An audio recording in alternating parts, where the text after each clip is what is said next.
Rich Dad Poor Dad is one of the most influential books on personal finance, authored by Robert T.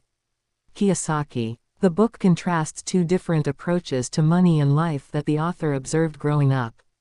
His poor dad was his biological father, a highly educated man who believed in traditional education and working hard for a stable job. His rich dad was his best friend's father, a successful entrepreneur who taught him how to make money work for him. Through their teachings, Kiyosaki presents key lessons about financial independence, wealth building, and challenging conventional views on money. Chapter 1: The Rich Don't Work for Money. The first chapter introduces the foundational lesson Kiyosaki learned from his rich dad: the rich don't work for money. This doesn't mean that wealthy people don't work, rather, they don't rely on their salary or wages as the only source of income. Instead, they make their money work for them by investing in assets like real estate, businesses, or stocks. Poor and middle-class people, on the other hand, often focus on working harder to earn more but remain trapped in the rat race. This chapter sets the stage for the rest of the book, emphasizing the importance of thinking differently about money. Kiyosaki shares how, as a child, both his dads gave him advice about earning and saving. His poor dad would often say, "Go to school, get good grades, and get a secure job," while his rich dad encouraged him to think about ways to create wealth through smart investments. The key takeaway is that earning more money isn't the solution to financial success, learning how to manage and grow money is. Chapter 2: Why Teach Financial Literacy. In this chapter, Kiyosaki highlights the need for financial education, something that is largely missing from the traditional school system. According to him, financial illiteracy is the reason why many people, despite earning decent incomes, struggle financially. Schools teach students how to earn a living but not how to manage or grow their money. He introduces the concept of assets and liabilities, explaining that a true asset is something that puts money in your pocket, while a liability takes money out of it. For example, a house you live in may feel like an asset, but since it requires constant payments, mortgage, taxes, upkeep, it's actually a liability unless you're renting it out. This clear distinction between assets and liabilities is crucial to financial literacy. Kiyosaki argues that people who focus on accumulating liabilities, like luxury cars or expensive homes, often end up struggling financially, while those who invest in income-generating assets build wealth over time. He encourages readers to acquire knowledge and invest in things that will increase in value, like real estate, stocks, or businesses. Chapter 3: Mind Your Own Business. Kiyosaki explains that most people focus on building someone else's business, working as employees instead of minding their own business, building their own assets. He emphasizes the importance of entrepreneurship and creating streams of income outside of one's salary. In this chapter, he encourages readers to start small by focusing on growing their own asset column. This could mean investing in stocks, buying real estate, or even starting a side business.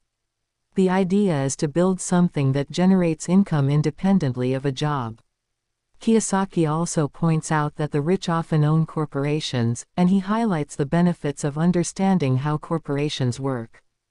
Corporations can be used as vehicles to protect wealth, reduce taxes, and create additional streams of income.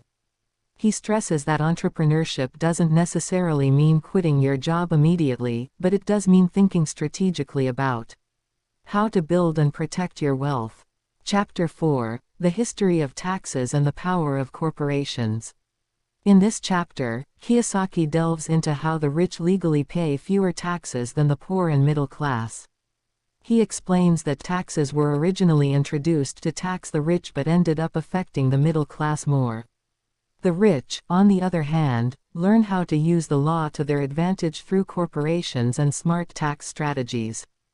Kiyosaki's rich dad taught him that the tax system is often structured in favor of those who understand it.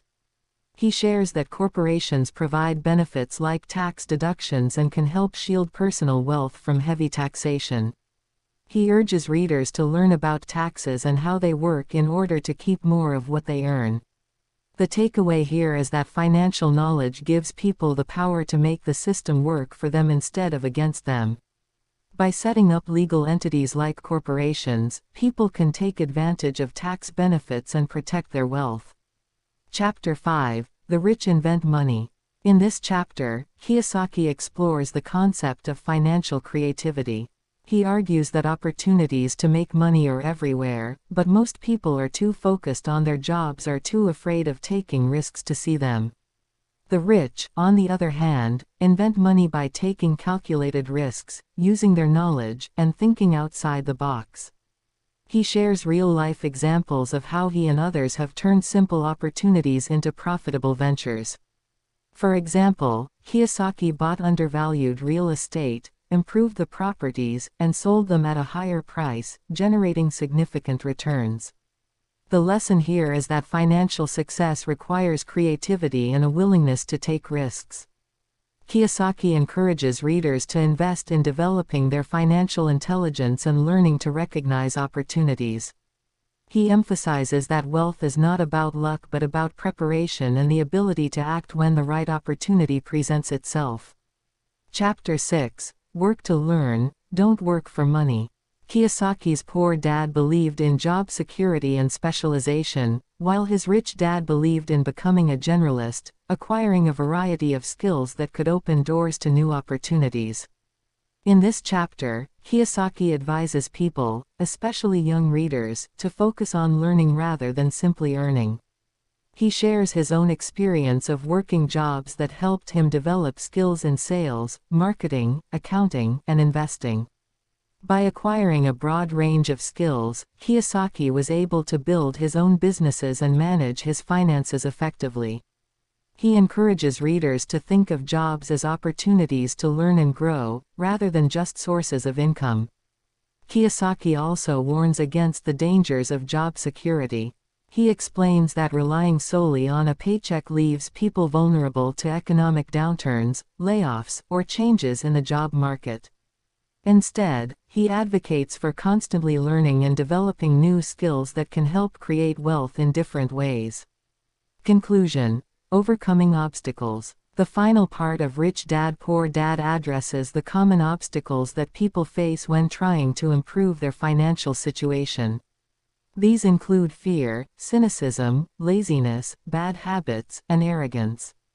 Kiyosaki emphasizes that overcoming these mental and emotional barriers is crucial for financial success.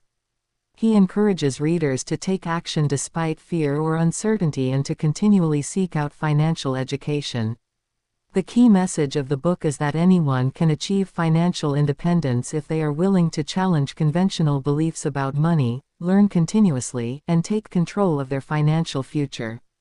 Final thoughts. Rich Dad Poor Dad teaches valuable lessons about how to think differently about money and wealth. It challenges the traditional mindset of working for a paycheck and offers a new perspective on financial independence.